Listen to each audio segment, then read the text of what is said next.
Shalom semua. Semoga anda semua sehat sentiasa.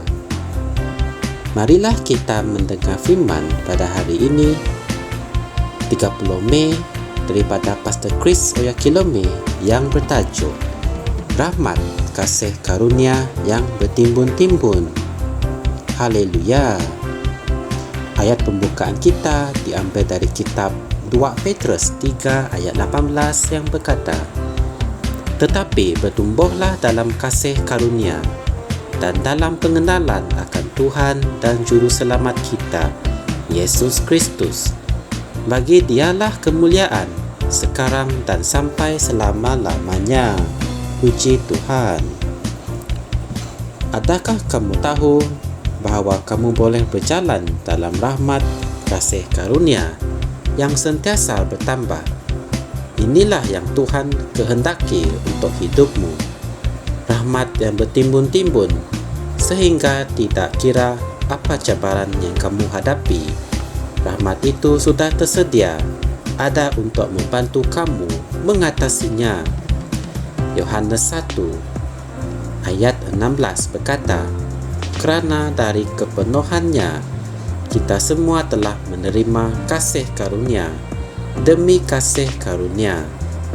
Alkitab versi The Amplified berkata, sebab dari kepenuhannya, kelimpahan rahmat dan kebenarannya, kita semua telah menerima rahmat demi rahmat, berkat rohani demi berkat rohani, kasih demi kasih, dan anugerah demi anugerah. Haleluya. Konteks itu dalam bahasa Yunani sebenarnya berkata, rahmat yang bertimbun-timbun. Ini merangkumi segala berkat rohani, berkenan, anugerah, dan lain-lain. Setiap hari, hendaklah kamu sedar bahawa kamu mempunyai rahmat untuk apa sahaja yang kamu perlukan dan untuk apa sahaja yang kamu perlu lakukan. Rahmat Tuhan yang ada di dalam hidupmu adalah kejadalan, kemuliaan dan kuasa Tuhan yang memancarkan kecemerlangan. Rahmat itu menyebabkan kamu mendapat hasil yang luar biasa. Amin. Rakan-rakan sebayamu mungkin berbakat seperti kamu atau mempunyai lebih banyak kebolehan daripada kamu sendiri. Tetapi rahmat Tuhan yang bekerja di dalam dirimu akan membawa kamu ke tahap yang lebih tinggi dan menyebabkan kamu memperolehi hasil yang mengatasi mereka sepenuhnya. Haleluya. Kenaikan pangkat dalam hidupmu bererti kamu mempunyai lebih banyak rahmat. Jika kamu dinaikkan pangkat yang bersertakan dengan tanggungjawab yang lebih banyak, tetapi tidak disertakan dengan rahmat, maka kamu tidak akan mencapai kejayaan di tahap yang baru itu. Kita boleh mengerti bagaimana hal ini bekerja daripada ayat Injil yang mudah difahami ini dalam Alkitab, yaitu dari Yakobus 4 ayat 6. Ia berkata, tetapi Dia mengurniakan kasih karunia yang lebih banyak. Puji Tuhan.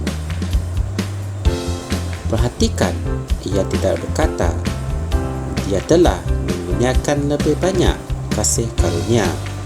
Sebaliknya, ia berkata Dia mengurniakan lebih banyak kasih karunia. Ini bermakna kamu boleh menggunakan ayat Injil itu setiap hari, setiap minggu, setiap tahun. Ia merupakan perkataan yang aktif dan boleh diaktifkan pada bila-bila masa. Begitulah cara firman nubuatan Tuhan berfungsi. Tuntutlah ayat Injil ini untuk hidupmu hari ini. Haleluya. Marilah kita membuat pengakuan ini bersama-sama. Ya Bapa, aku menerima lebih banyak rahmat dan pengerjaan kuasa-Mu bertambah dalam hidupku.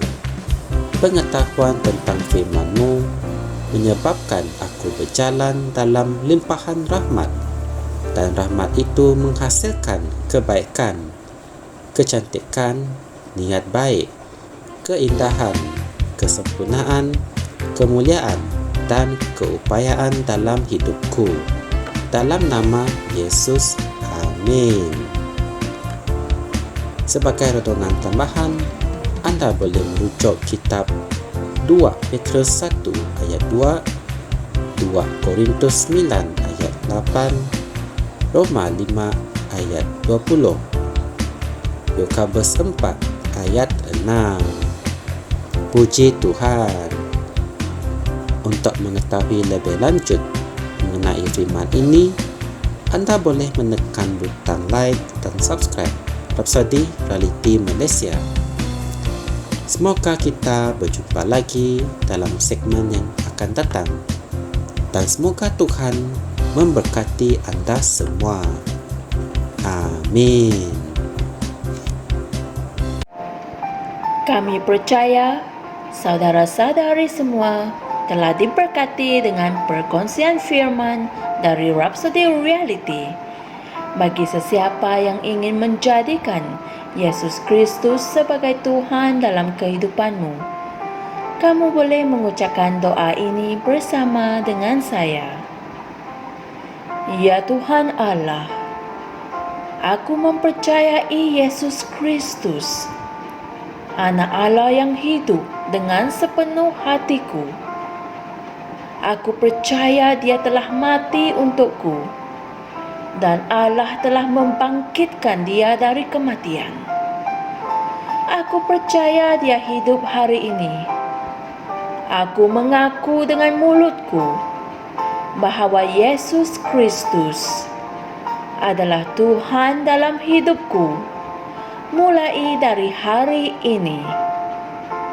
Melalui Dia dan di dalam nama-Nya, aku mempunyai kehidupan yang kekal. Aku telah dilahirkan semula. Terima kasih Allah kerana menyelamatkan jiwaku. Aku sekarang adalah anak Allah. Haleluya. Tahniah, sekarang kamu telah menjadi anak Allah.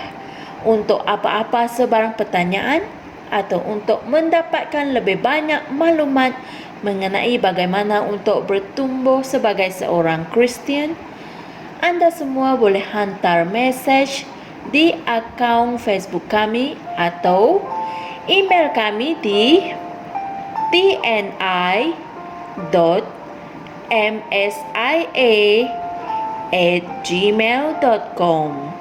Sekali lagi, tni.msia@gmail.com.